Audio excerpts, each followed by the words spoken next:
Hello everyone, good morning. সকলে কেমন আছো? আশা করি ভালো আছো, সুস্থ আছো। আমিও খুব ভালো আছি।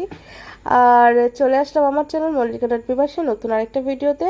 আজকে ভাবলাম কি একদম ন্যাচারাল ভয়েস না দিয়ে আজকে অন্যরকমভাবে ভয়েসটা দিয়ে আর অন্যরকমভাবে ভিডিওটা ছাড়ি। তা সকালবেলায় একটা রাগি রাগি মুড, একদম মানে মনে হচ্ছে যেন মা কামাখ্যা, মা কালী, মা রুদ্রকালী খেপে গেছে, একদম চোখ মুখ গোলগাল করে দিয়েছে একদম।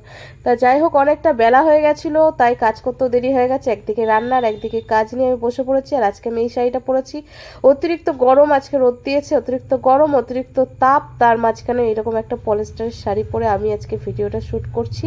তো আশা করি তোমাদের সকলের ভালো লাগবে। ভিডিওটা শেষ পর্যন্ত দেখতে থাকো, আর কেমন লাগলো অবশ্যই কমেন্টস করে আমাকে বলতে থাকো, ঠিক আছে? আর দেখো যে চুলটাকে আমি উঁচু করে বেঁধে নিয়েছি। আর সকালবেলা গিয়েছিলাম বাজারে, বাজার থেকে নিয়ে এসেছি অনেক কিছুই। তারপরে চলে এসেছি এখন বিছানা গোছাতে। বাসি বিছানা রেখেই আমি বাজারে চলে গেছিলাম, কারণ হচ্ছে বেশি বেলা হয়ে গেলে আর বাজার করতে ইচ্ছা করে না, তার জন্য। আর সকাল সকাল বাজারে না গেলে, আজকে ছিল রোববারের বাজার, তা সকাল সকাল বাজারে না গেলে বাজারে কোনো কিছু পেতামও না, কারণ রবিবারের বাজার তো, রোববারে ধরো সকলেরই ছুটি থাকে, বাজার পুরো হাউসফুল হয়ে যাবে, হাউসফুল টিকিটের মতো হাউসফুল বাজার হয়ে যাবে। তো যাই হোক, এখন দেখো আমি বিছানাটা গুছিয়ে নিচ্ছি। বিছানাটা গুছিয়ে ঘর তো ঝাড় দিয়ে পরিষ্কার করে নেবো। ওইদিকে ভাতটা বসিয়ে দিয়েছি, আর প্রেশারে একটু মটন নিয়ে এসেছিলাম, সেই মটনটাও একটু বসিয়ে দিয়েছি। আর মটনটা আজকে খাওয়ার একটা বিখ্যাত কারণ আছে, কারণ ভেবেছিলাম যে আজকে মটন না মাছের ওপরেই সব কিছু করবো, তা দেখলাম যে না, একজনের কাছ থেকে মটন নেওয়া হয়, ঠিক আছে, তা তার কাছ থেকে বহু মানে দিন হয়ে গেল আর মটন আমরা নিই না।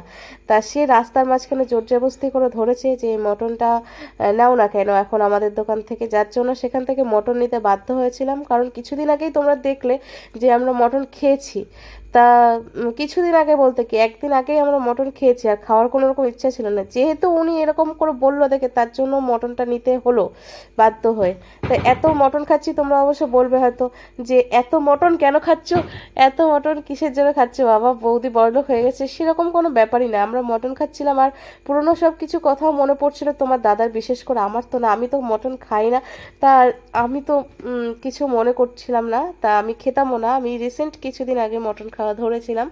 তা যাই হোক, বিছানাটা তোমাদের সাথে কথা বলতে বলতে, মটন মাছ টাছ এসব নিয়ে বলতে বলতে বিছানাটা আমার গোছানো হয়ে গেল। আর ভিডিওতে ভয়েস দেবো, এই ভয়েসের সময় না মশাই খুব বিব্রত করছে, আওয়াজটা একটু এদিক ওদিকে হয়ে যাচ্ছে। তা যাই হোক, তোমরা একটুখানি ম্যানেজ করে নিও। আর আমাকে অনেকে জিজ্ঞাসা করেছো ভিডিওর মধ্যে যে কেমন আছি বা কিছু। আমি এখন ভালোই আছি, খারাপ না। কানটা ব্যথাটা মানে কমে গেছে, কিন্তু কানের ভেতরে ফুলে গেছিলো, সেই ফোলা ভাবটা এখনও কমেনি। সেটা কমলেই অবশ্যই আমি পুরো ফিট হয়ে যাব, যার জন্য আমি লাইভেও আসতে পারছিলাম না। তো যাই হোক, আজকে লাইভ অবশ্যই হবে। আর তো সকলেই লাইভটাকে জয়েন করো। আর কি বলবো, লাইভটা জয়েন করে সব মানে আমাকে, আমার পাশে থেকেও আমাকে সাপোর্ট করো। তো দেখো, বিছানা গোছাতে গোছাতে আমার মানে গোছানোই হয় না, এদিকে ওদিকে, এদিকে গোছাই তো ওইদিকে ঠিক হয় না, ওইদিকে গোছাই তো এদিকে ঠিক হয় না। মেন হচ্ছে আমার বিছানা গোছানো। তোমরা তো সকলেই জানো আমি বিছানা গোছানো ঠিকঠাক না হলে আমার কীরকম লাগে। আর ঘাম দেখো, আমি পুরো ব্লাউজটা দেখো, সবুজ ব্লাউজ মানে নীল হয়ে যাচ্ছে কীরকমভাবে, আমার প্রচুর পরিমাণে ঘামটা কীরকমভাবে আমি মানে ঘেমে যাচ্ছি। তা যাই হোক, ঘরটা এখন পুরো পরিষ্কার করে ঝাড় দিয়ে নিলাম। আর এই যে পাখাটা বন্ধ করেছিলাম না, পাখাটাও বন্ধ করে দিলাম। এখন অনেক দিন হয়ে গেল এরকমভাবে ভয়েস দিইনি, আমি অনেক দিন পরে এরকমভাবে ভয়েসটা দিচ্ছি। তো তোমাদের কেমন লাগলো অবশ্যই কিন্তু আমাকে বলবে যে এরকম, আর কোনটা বেশি ভালো লাগে, ন্যাচারাল যে ভয়েস দিয়ে আমি ভিডিওটা করছি সেটা, নাকি এরকম ভয়েস দিয়ে আমি ভিডিওটা করছি সেটা, কোনটা ভালো লাগে আমাকে সেটা কমেন্ট করে অবশ্যই জানিও। তাহলে আমি সেরকমভাবে ভিডিও করব, যেটার পরে ফোকাস বেশি থাকবে সেটা, মানে যেটার পরে কমেন্ট বেশি আসবে সেটাই আমি করব, এটা আমি তোমাদেরকে প্রমিস করছি। তা যাই হোক, তোমরা বলো। আর এ দেখো, বিছানাটা পরিষ্কার হয়ে গেছে, কত সুন্দর লাগছে দেখো। আর এইভাবে আমি এখন ঘরটাও ভালো করে পরিষ্কার করে ঝাড় দিয়ে নিচ্ছি। আর ঝাড় দিয়ে নিয়ে মানে আমি ওখানে একটা কানের গুঁজি পরে থাকতে দেখলাম, তা আমি ভাবলাম যে আমার কান থেকে খুলে পড়ে গেছে। তারপর আমার কানে হাত দিয়ে দেখলাম যে না, আমার कान गुची सही सलामत थे बाबा। तो हमने अभी अभी कान में हाथ देकर देख लिया, और अब हम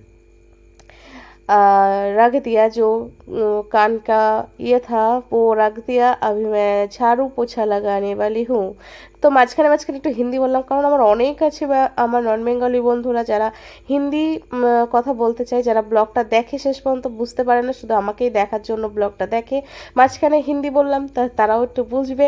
তো যাই হোক, ভিডিওটা তোমাদের কেমন লাগলো অবশ্যই কমেন্টস করে বলো, ভালো লাগলে অবশ্যই একটা লাইক করে দিও, চ্যানেলটাকে সাবস্ক্রাইব করে আমার পাশে থেকো। দেখো আমি ঝাড়ু পোছা দিচ্ছি না কি করছি আমি নিজেই জানি না।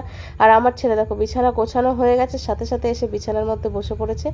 ও আর কি ক্যামেরা দেখেছে, ক্যামেরার সামনে আসতে ওর খুব ইচ্ছা করে যে মামি ক্যামেরার সামনে আসবো, তা ওকেও একটু ক্যামেরার সামনে নিয়ে নিলাম। তো ক্যামেরার মধ্যে দেখো শান্তশিষ্ট বাবু ছেলে হয়ে বসে রয়েছে, কারণ ও যখন যাবে সুইমিং শিখতে, ওকে সুইমিংয়ে ভর্তি করিনি, কারণ আমাদের বাড়ির পাশে যে পুকুরটা আছে ওর বাবা সেখানেই নিয়ে যায়, যখনই ওর বাবা ছুটি করে থাকে তখনই ওর বাবা বলে সাঁতার শেখাটা বেশি ইম্পর্টেন্ট, তাই সাঁতার শিখতে যেতেই হবে। তাই জন্য ওর বাবা ওকে